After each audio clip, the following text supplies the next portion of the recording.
The filmmakers took a lot of inspiration from the Road to films that were dominant from the 40s to the 60s, with the dynamics of the main characters being based off the characters in that franchise. The story is inspired by Rudyard Kipling's The Man Who Would Be King and the book Conquest Montezuma, Cortez and the Fall of Old Mexico.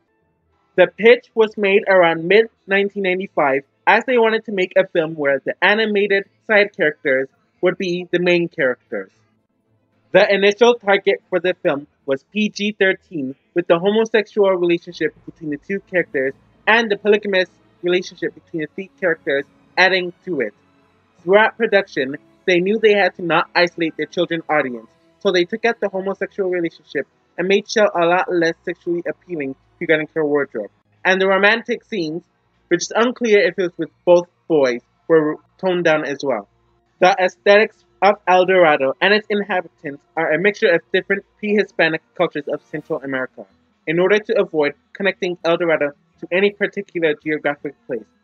Tim Rice and Elton John were asked to compose 7 songs for the film in late 1996, which they turned into 10 songs in February 1999, which is when they pushed back the release date from fall 1999 to early 2000.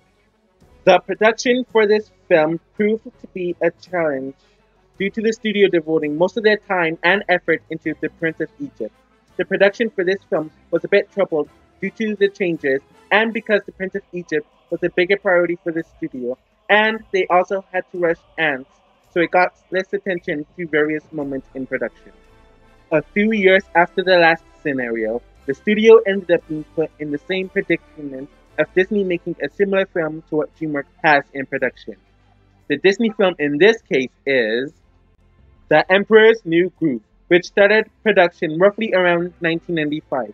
After that film had an overhaul, the release date was pushed back to winter of 2000, when The Road to El Dorado was pushed back to as well.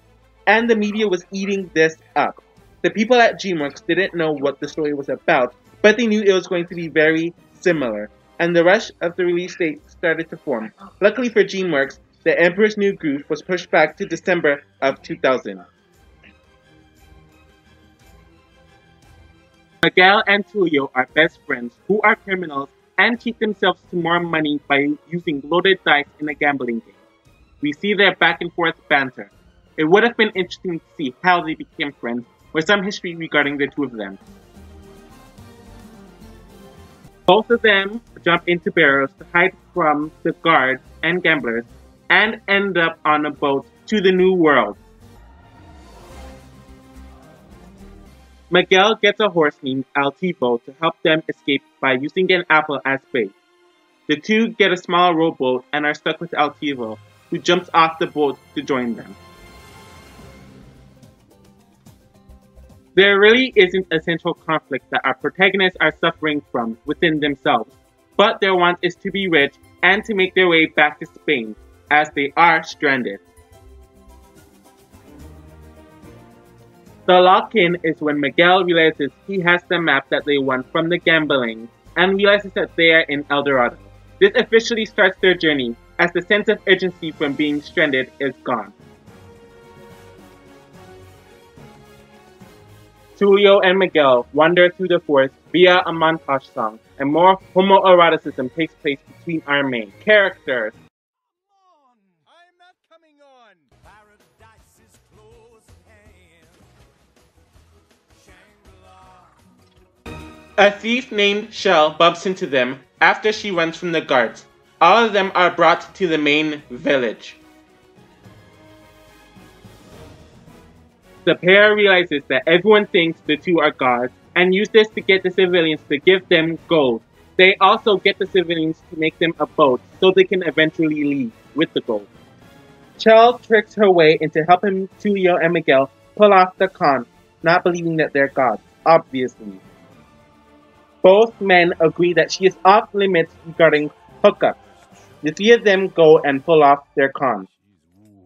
Whoa. Tulio and Miguel both start to lose their focus regarding their initial goal. Miguel falls in love with the inhabitants and the village, while Tulio has his lust for Chell taken care of via fellatio. Khan realizes that they are not gods when Miguel starts to bleed. He also uses dark magic to become powerful enough to have his evil plan start to take form. They start to spend more time apart as Miguel starts to slowly want to stay, while Tulio spends more time romancing Chell. Miguel catches Tulio and Chell making out, while Tulio muttering, "Forget Miguel," and there's obvious tension starting to form. The tension soon becomes reciprocated when Miguel mutters that he would prefer living like a god than a Spanish king, which Tulio claims they will live like when they all reach back to Spain. Saga Khan uses his dark magic to attack Tulio and Miguel via a monster that he created. Obviously, they defeat him. Cortez, who arrived to the New World a few scenes ago, aligns with Saga Khan, who tells him that El Dorado exists and will take them there. The two literally say goodbye to everyone but each other. It's to the point where the two have to be forced to say a cold goodbye to one another. They use the boat and pillars to finally block Cortez and Saga Khan access to El Dorado, trapping the three main characters out of El Dorado for good. The gold ends up getting left behind and the civilians are protected. El Dorado blatantly states this. But we don't have a map. We don't have a plan. That's what makes it interesting. Which was a clear signal for the sequels that never came to be. The dialogue in this film is brilliant for the most part. I remember when I was a kid, I hated how most films talked down to me and gave the most juvenile jokes and dialogue that I ever heard in my life, which I hated even when I was 5 years old. They did not oversaturate the more adult dialogue, and I like how unfiltered it got. In animation, it is rare for relationships to be portrayed as anything but two straight lovers grow an attraction and fall in love with one another in a very basic manner. There is a struggle for homosexual or bisexual relationships to be implicated in animated media. This film is one of the two DreamWorks films that has a strong subtext of three-way relationships and three-way mutual attractions, which I found to be very interesting. Chell is clearly attracted to them, while Tulio and Miguel are clearly attracted to her. I did laugh here and there regarding the humor, so I give it credit for at least having some good humor, whether it was slapstick or witty dialogue. Buying your own con. At least I'm not dating mine. Ooh, low blow. Ooh. Fine. Okay. All right. The animation is stunning. Definitely one of my favorites in an animated film. People have complained about the character designs, but I found it fine regarding fitting in with the comedy, and everything was just so beautiful. The three main characters, and even the villain, had wide expression, and it was liberating to see, because in so many animated films are the expressions extremely limited, and it causes a more boring vibe. So it's nice to see these characters react like normal humans. We don't have the prettiest expressions all the time. Sometimes we can still look ugly and have these wide, alien-like expressions, but it works because that's just how humans are. In my written review, I did rip into the characters, but there is more to them than I initially gave credit for. I still do have my issues with them, but there's a strong difference between Miguel and Tulio, which is something I said the opposite of a few years prior. All three of them hold their own and work well as a trio. Each of them have a lot of personality, so that's a claim that I take back from in my written review. One of the major issues I have with this film is that the plot is extremely thin. Usually, when a film is thin, you either have a lot of characters, subplots, or just something that makes the pacing better in the film. But there are times where I was slightly taken out of it because of the really slow pace and the thin plot.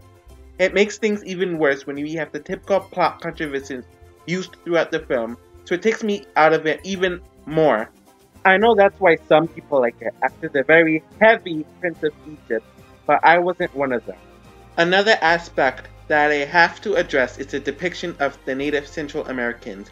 All of them are seen as extremely naive, except for the villain obviously, and were conned through the entire film, whether it was by Sekal Khan or our two main characters.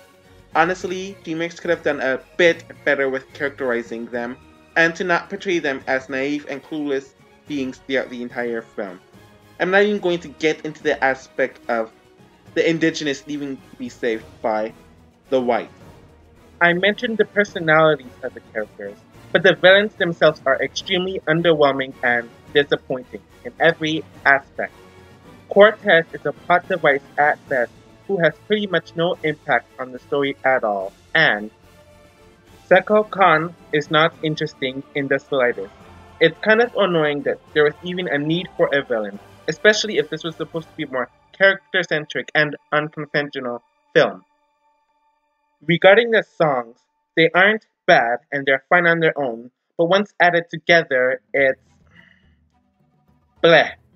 None of them really stand out and don't really add much purpose, as the message would be carried through fine without it.